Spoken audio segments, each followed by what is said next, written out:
Good morning. John Gilkison, Aerostealth here. Today is January 17th, 2023. It's a Tuesday. And I've been wanting to shoot a video on the psychology of the electric vehicle, EV hating.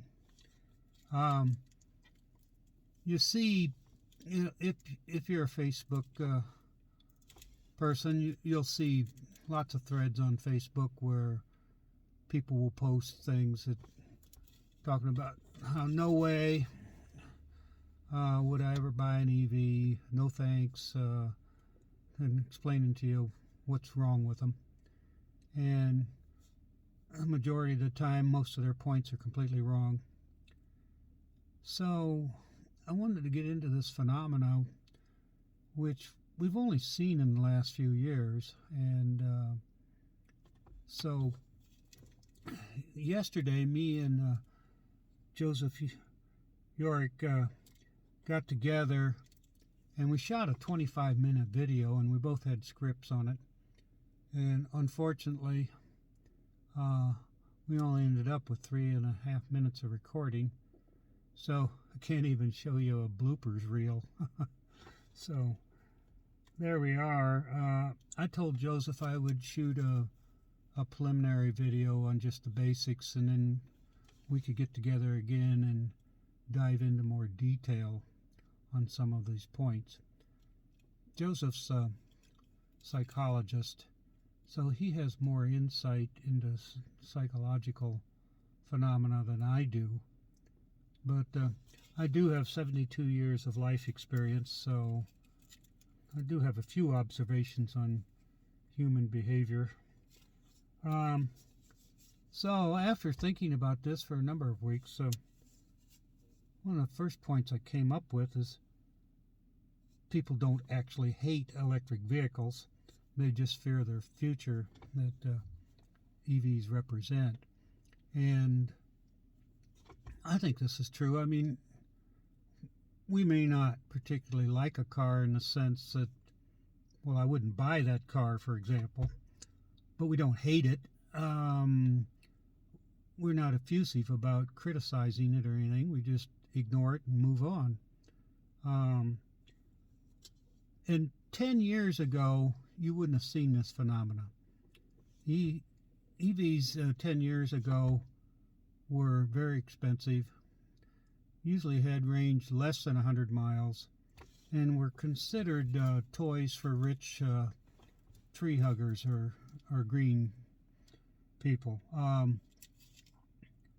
They represented no threat. They weren't taking over the internal combustion engine market. So people just ignored them. Generally, you didn't hear much about them. And if you did hear any comments about them, well, that's fine for a city car, but you know, that's not going to work if you want to travel, or something like that would be said. So anyway, so they just weren't viable 10 years ago to replace gas cars. I think much of this is point two, I think much of the vitriol against EVs is fossil fuel driven FUD. And it's against renewable energy and electric vehicles in general. They have think tanks out there that will invent studies that are negative towards EVs, and the press, without questioning, will pick up on these studies and publish them. And these studies have become more numerous, so-called studies, quote, as EVs begin to threaten fossil fuels and internal combustion engine car manufacturing. So, like corporate news on incidents like a battery fire, for example, will be blown all out of proportion when electric vehicles are 11 times less likely to catch on fire than a gas car, for example. And then in the last few years or so, the European Union, some other countries have put into law that they're going to ban the sale or of gas vehicles, internal combustion engines, by certain future dates like 2035, 2040. The European Union, Britain, in the United States, for example, the state of California has done this, and other states have followed suit that are signed up for the CARB mandates. I think among those would be the state of Washington, Oregon, New York, New Jersey, so forth. So now that the actual market penetration of electric vehicles worldwide is 10%, in the United States it's several percent, electric vehicles are now beginning to be viewed as a threat, whereas before they were just laughable to most people. So, another thing that the fossil fuel fudsters will do is make it seem like, or try to make it seem like, that EVs are being forced on the public. And they're not. Now, government subsidies are meant to encourage the production of electric vehicles for reasons such as they're cleaner, so they'll reduce air pollution. Also, they're in line with the country's strategic goals on being independent energy-wise. When a lot of your fossil fuels have to come in from outside the country, then that affects balance of payments and so forth. And although the United States has a pretty big fossil fuel industry, it doesn't cover 100% of our needs.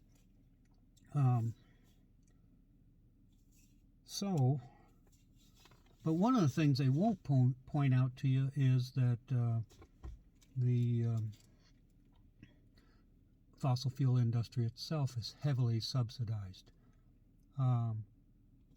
One of the trick questions I like to propose is, where's my solar panel, my solar depletion allowance for my solar panels? And I actually had someone once say, well, you don't deplete the sun when you use your solar panels. But yet there's a depletion allowance for fossil fuels. You pull them out of the ground, that means in the future you're not going to be able to pull them out of the ground, so you can write them off on your taxes. And I've even had people argue, well, tax write-off isn't a subsidy. Well, it is. And yet same people will turn around and argue that subsidizing subsidizing electric vehicles is a subsidy. And it's a tax write-off. So you can't have it both ways.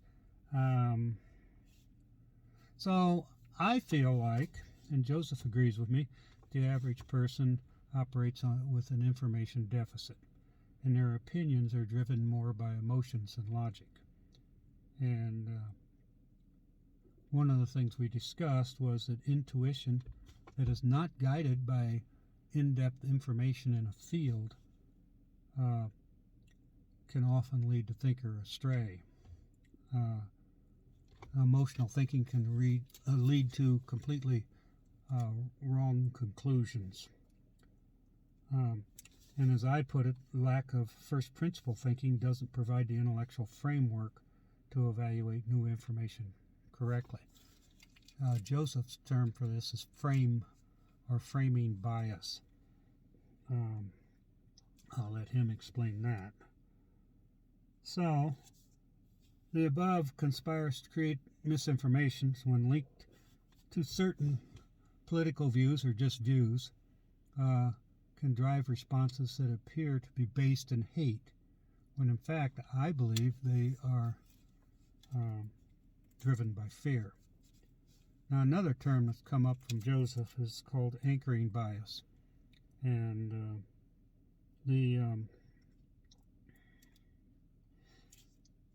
his explanation of this is that sometimes the first framing of of an idea or thought that you hear, the first information that you'll base your opinion on, and that information later you'll find out is false, but you won't change your opinion. Your opinion will be anchored on false information. Even if you know it to be false, you still won't change your opinion.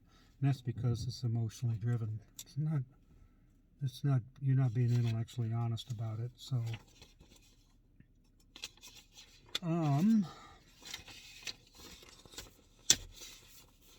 now I think that EV hating transcends political affiliation. I mean, yes, you can be a conservative Republican, but also you can be a far left liberal. I've seen people who are on the far left who, for example, are just against cars in general.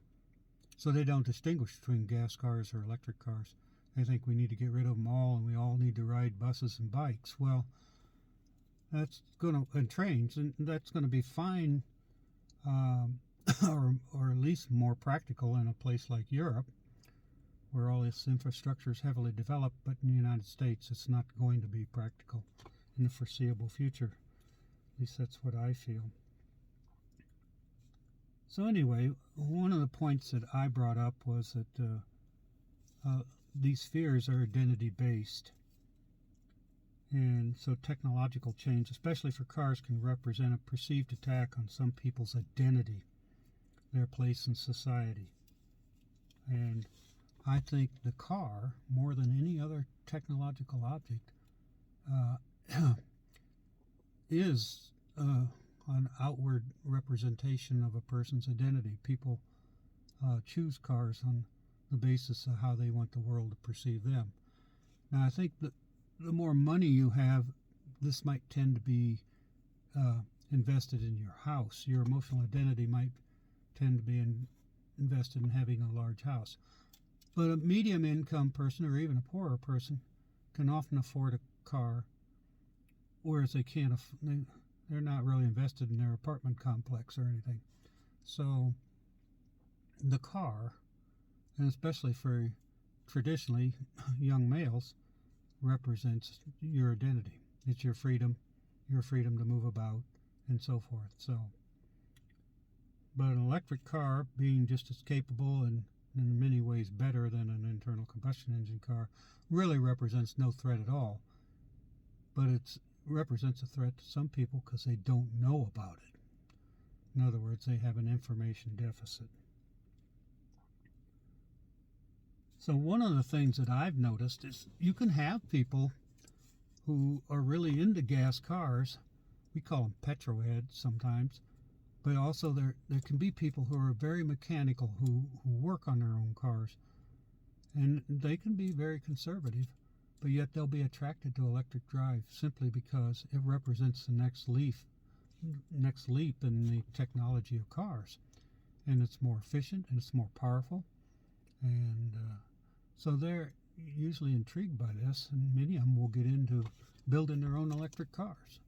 So their political affiliation or their conservative viewpoints have little to do with this, or can have little to do with it. So, like some of my points here are just rehashing previous points. I think the arc of technological adoption is independent of all these psychological pitfalls. And once technology gains traction, it'll begin to dominate the marketplace, and the majority of people will get on board. If the case for it is compelling, people are herd animals, and they are driven by status as well as conformity. And so once people are looking around and seeing all their friends and other people adopting electric cars, they'll become intrigued by it. More people will get rides in these cars. They'll find out some of the attributes they have that make them superior to a gas car, and they'll want to buy one. They'll want to keep up with the Joneses.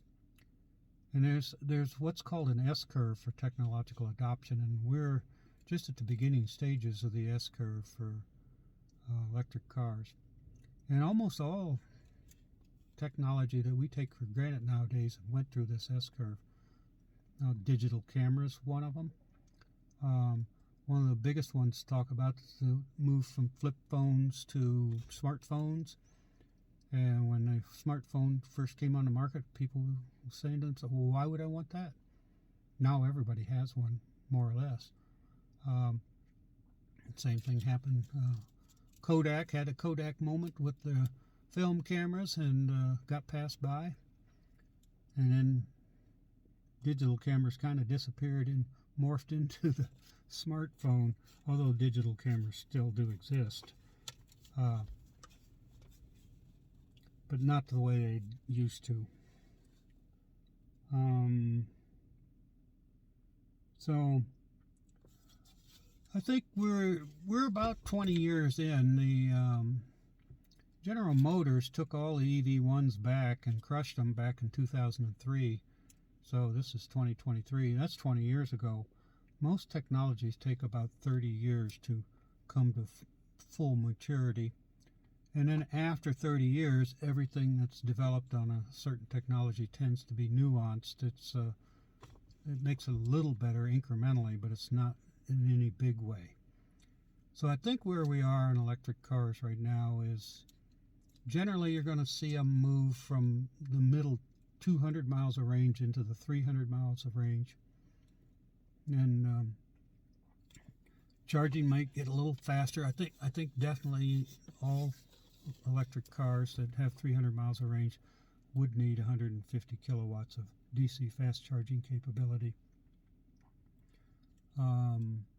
7 kilowatts for level 2 charging at home is good enough in most cases, unless you have a bigger vehicle like a Ford F-150 Lightning, for example, because it's got a larger battery pack. It needs a little faster level 2 charging. But other than that, so if you have over 300 miles of range and you want to travel, for example, most people are really, this would be one charging stop. You'd start out fully charged and you'd have to stop one time and charge for 30 or 40 minutes maximum, maybe not even that much depending on what your plans are, and then you would reach your destination, let's say within 400 miles or so. The majority of people don't need to drive 600 miles a day, and for those who do, by all means, hang on to your internal combustion engine cars as long as you can, but eventually you're going to abandon them. You're just going to have to get used to a slightly different way of operating. Electric vehicles are different than internal combustion engine cars in some noticeable ways, but it's not hard to adapt to them. I do have to, when we take trips in our Chevy Bolt, for example, we've been to San Diego, 700-mile trip, and we're planning a trip to Denver this summer to go to a concert, and it's we're going to have to stay one night in a motel room and then continue the trip the next day. We can't drive straight through. We could, but we'd start out at 3 in the morning and not get there till, midnight or something. I have no idea. I've never tried to plan it all in one shot. So, although a better route planner would tell me. So you have to learn how to do that. And of course, fueling, you just can't mindlessly stop at any gas station and slop some fuel in it. You got to plan your stops, how long you're going to charge, and so forth. And you can only charge to 80%, for example. You only should. And then you go on to the next charger because it's more time efficient. And so these things are different. And this is not what you notice in daily driving. It's only on trips, for example. In my car, we charge it to 90%, and then we'll drive it 3 to 5 days before I charge it again. And it depends on where you live. You're a little bit more involved with it. But I think some of that will go away. The early adopters of EVs tend to be more pioneering, and we're exploring it. And then, so there's some things to learn. And so for the average person who's just familiar with a gas car, and we've been familiar with gas cars all of our life, so we just take these things for granted. But there isn't that many differences. So I think people will be fine with it. Majority will. So that's all I got for you now.